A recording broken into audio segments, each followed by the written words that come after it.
What is going on, Notre Dame fans? Mike Singer from blueandgold.com here talking about Notre Dame's early enrollees in that 2021 recruiting class, the guys who were on campus this spring. Monday's video here, we're going to be talking about the offensive guys, and then on Tuesday, we're going to go through the defensive guys. 14 early enrollees in total for Notre Dame, 8 of them on offense, and we're going to talk about all 8 right now. Before we get into it, you know what to do. Hit the thumbs up on this video, like, subscribe. We appreciate you guys so much. If you're not signed up for our free daily headlines newsletter, again, 100% free, the link is in our description box of this video. Breaking news alerts, daily headlines, make sure you get that, again, link in the description. Let's start with the true freshman prospect that Notre Dame fans are the most excited about. Tyler Buchner, 6'1", 207-pound quarterback from San Diego, California, graduated from Helix High School. He didn't actually get to play for Helix because he transferred there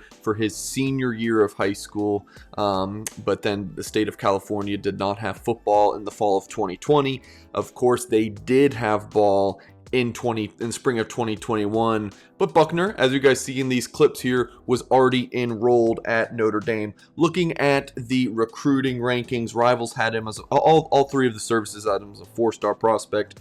Rivals had him as the number 114 player in the country. ESPN at number 41, and 24/7 Sports had him at number 90. Dual threat guy for sure, as you guys see in these clips, especially in these opening ones. Him running around, definitely excitement with him running the football in this play here. Fakes the handoff to Tyree, runs around that right side and gets into the end zone. See how excited he is with his teammates, Chris Tyree, Xavier Watts, Michael Carmody, Rocco Spindler, who we'll talk about. So definitely some exciting stuff there. So, let's look at, some things that some big time people in the college football industry have said about Tyler Buchner. Go first to the Pac-12 network analyst and Elite 11 coach Yogi Roth. He has the it factor and can elevate those around him, Roth said. I think Tyler is a baller. Some of the inexperienced points about him are fair, and fans should temper their expectations fundamentally on freshmen coming in and thriving. It's not the easiest thing to do, but Tyler has a great ceiling and has time to develop. He's going to miss on like 700 snaps at the high school level, but he's one of the best Notre Dame has had in a while. And then Tom Lemming, national recruiting analyst, says that Tyler shows the anticipation, coolness under pressure, and competitive edge needed to be successful in college ball. He does a great job of executing the offense, and I believe he has a strong arm and does a good job of hitting his targets. The competition level is okay, but his talent is obvious, and his processing speed is remarkable. Quick through his progressions, and he regularly reaches his second or third read quickly. And the comment about the competition he played against. So before transferring to Helix, he was at the Bishop School in La Jolla, California, and certainly if he was playing against a D1 guy at that level, it was pretty rare. So that's when he was a junior in high school. He accounted for 81 touchdown guys. This was his junior season of 2019, completed 267 of 402 passes for 4,474 yards, 53 passing touchdowns, 6 interceptions. That's a quarterback rating of 137.2. Also added 1,610 rushing yards and 28 scores on the ground, and that was on 128 carries. You see that throw there? That was an interception. Like, the dude wasn't perfect. I felt like if I'm gonna show a 3-minute reel of Buchner, gotta show him actually doing something bad. So that's Tyler Buchner. I mean, look, what does the outlook for him look like in the fall? It definitely seems like a Jack Cohn, Drew Pine battle for Notre Dame's starting quarterback spot. Could Buchner get in there if someone's ineffective, or he's coming along faster than expected in fall camp and into fall practices during the season? Those are certainly things that are on the table, but I think when you look at the spring and what the Notre Dame coaches had to say, what we saw in these clips that Notre Dame Athletics sent to the media, and just what we're hearing from sources in general, I think you have to be pretty pleased with what Tyler Buchner did this spring as an early enrollee, especially when you consider his lack of experience. I believe he played safety and receiver as a freshman. Sophomore season, he tore his ACL and only played in 4 snaps that year. And then junior season, accounting for 81 touchdowns, played that full year. And of course, no senior year of high school for Buchner. So all in all, I think you've got to be pleased with where Buchner's at right now in his progression. Under Armour All-American tight end Kane Bern is someone that folks are just not talking about enough, but I'm going to do my best to change that. And Bern had a pretty strong spring as well. There was a lot of disparity in his rankings as a recruit. Rivals in 24/7 had him as a 3-star player. ESPN had him as a 4-star recruit, number 51 player nationally, and the top tight end in the entire 2021 class. And for what he showed this spring, to me, it was like more of a 4-star guy than a 3-star guy. He had really good chemistry with Tyler Buchner, who we just talked about, seemed to make some clutch plays, snagged some nice passes there, comfortable laying out and diving for a pass just like that one. Again, Under Armour All-American, all sorts of awards in the state of Georgia for what he did. Max Preps preseason 2020 All Georgia, Atlanta Journal-Constitution, first team player, a guy who had well over 30 offers when he was a prospect. And here is what Notre Dame head coach Brian Kelly had to say about Bern. What we loved about Kane was his athletic ability. He didn't have the spark testing numbers of a Tommy Tremble, but he is very similar in terms of how he plays the position.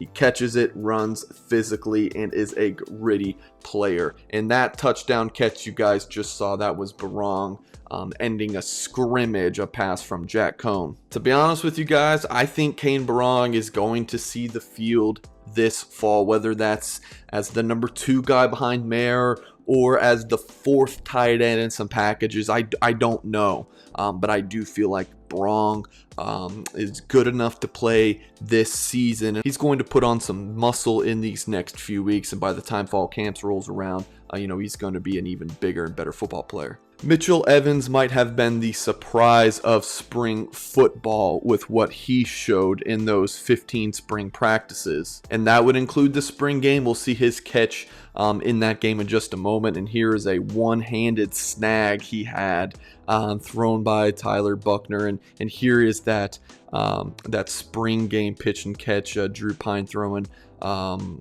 crossing route to Evans there. And this is a guy who a lot of people talked about. Is he a tackle? Is he a tight end? Is he a defensive end?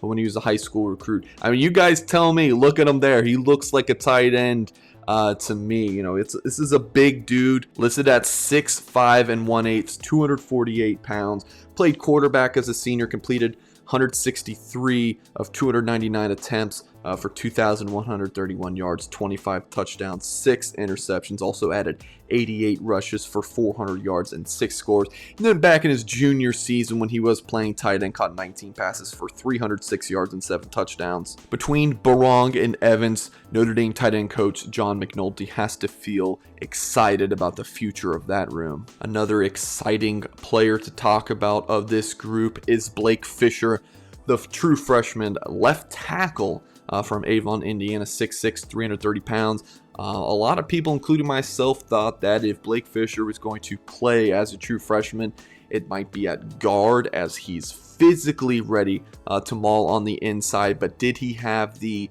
quickness to stay out on the edge and block guys like Isaiah Foskey and some of these quick twitch guys off the edge? And we'll watch some of his clips here. See him at left tackle, and he had a really strong spring. You see him driving the defender to the ground there. Here he is against Myron Tagovailoa Amosa, holding his ground. You see some good reps with him against Isaiah Foskey, like this one here. And again, that was like that play earlier where he's driving his defender to the ground. Here he is matched up again with Foskey, holding his own, allowing Drew Pine lane to throw to Michael Mayer. Fisher finished spring ball with his stock on the rise. This was a 5-star recruit per Rivals in the 2021 class, number 6 offensive tackle, number 25 overall player in the country, a Max Preps All-State Indiana first team selection, 2020 Mr. Football Indiana offensive lineman. He was committed to the 2021 All-American Bowl in San Antonio, Texas before that was canceled. Blake Fisher, big time player, and he has the potential to start this fall as a true freshman. Plugging along here in alphabetical order, next up, 6'5" and 5/8", 275 pounder. That's Caleb Johnson from Ocala, Florida Trinity Catholic, who was actually born in Indiana before moving to the Sunshine State. He came along as spring went on. You see him at right tackle there, number 72. Didn't see him a lot in those opening clips that Notre Dame would send to the media, but as time went on in the spring, Johnson seemed to integrate himself into that second or third team right tackle position, more so second team later on in the spring. He was a flip from Auburn late in the recruiting process. We're not projecting Johnson to compete for a starting position along the offensive line right now like we are Fisher, and we'll talk about Rocco Spindler here in a minute, but the upside is definitely there with Caleb Johnson. It wasn't a surprise to see Ron Paulus in Notre Dame's 2021 class, but it did surprise some, including myself, that he came in on scholarship, was kept under the radar that he would be a scholarship member of Notre Dame's class, and it was never a verbal commitment. Signed on the dotted line in December on National Signing Day and enrolled early for spring practices. Ron Paulus was the fourth team guy. He just kind of got some reps here and there at the end of practices, and I thought he looked fine. Nothing to extremely wow you, but nothing to be like, wow, this guy stinks. What is he doing out there? Strong arm. I mean, you see he's a big body, a little bit of a wind-up release, but all in all, a decent football player. I think what you saw from Ron Paulus this spring was about what you expected, and of course, we didn't get to see spring ball, so I'm just talking about these clips that Notre Dame sent to the media. Big guy, strong arm, still's got a way to go in his development. When it's all said and done, looking back at this 2021 recruiting class, Lorenzo Styles Jr. might be the most electrifying and exciting player. He's 6'1", 186 pounds, and really, guys, he is a big-time football player. Notre Dame got him over Ohio State, his father's alma mater. Michigan also wanted Lorenzo Styles bad, but they weren't able to get this four-star receiver who rivals ranked as the number 55 player in the country and the number 6 receiver. Caught 16 passes for 263 yards and 2 touchdowns during his senior season at Pickerington Central outside of Columbus. But he just wasn't used solely as a receiver. He added 43 rushing attempts for 432 yards and 3 scores, 3 punt return touchdowns, and a kickoff return score. Love seeing this clip of him in the spring game connecting with Jack Cohn. Led his team to the Division I state title game, but lost to St. Xavier. I love me some Lorenzo Styles. I've been saying for months now that if there's one player that is a safe bet to play as a freshman, I think it's Lorenzo Styles, because he can come in and help contribute in the special teams game, punt return, kick return, and he's shown enough as a receiver that you could plug him in the slot position as well, and here's him at punt return. I really like Lorenzo Styles, guys. Rocco Spindler also has a very good chance to play as a true freshman for Notre Dame. He was getting a lot of looks at left guard, where you see him here, and here's that pancake of Jordan Botelho on this Jack Cohn run. I think he's got a pretty good shot to start as an interior player. Again, here's him at left guard, going against Riley Mills and holding more than his own. Rocco Spindler, Under Armour All-American, 2020 Michigan Associated Press Division, All-State Division I/II first team player, 2020 Max Preps preseason Michigan All-State first team offense, 2019 and 2018 Detroit Free Press Dream Team. I believe he also got that 2020 honor as well. Under Armour All-American again. The number 4 guard in the country per Rivals. Number 67 overall recruit. This was a huge get for Notre Dame on the recruiting front. Over Michigan, Alabama was also in there, Ohio State, Wisconsin, Penn State. I see this left guard. getting out on the screen pass, and you just have to love Rocco Spindler, guys. From his big personality to what he is on the football field, this could be a player who starts as a true freshman. Notre Dame rarely has true freshmen starting offensive linemen. Usually, if you're playing a true freshman on that offensive line, it's not a good thing. You're playing them out of necessity, but if Spindler and Fisher play this season, it will be because they're too darn good to keep off the football field. That's it for this video, breaking down the true freshman early enrollees on the offensive side of the ball from what we saw this spring. Make sure to tune back in on Tuesday, May 25th to hear me break down those defensive players. Hit the thumbs up on this video. Make sure you check out the link in our description to get our daily headlines in your email inbox 5 days a week. Appreciate you guys. Hit that thumbs up and have a great rest of your day.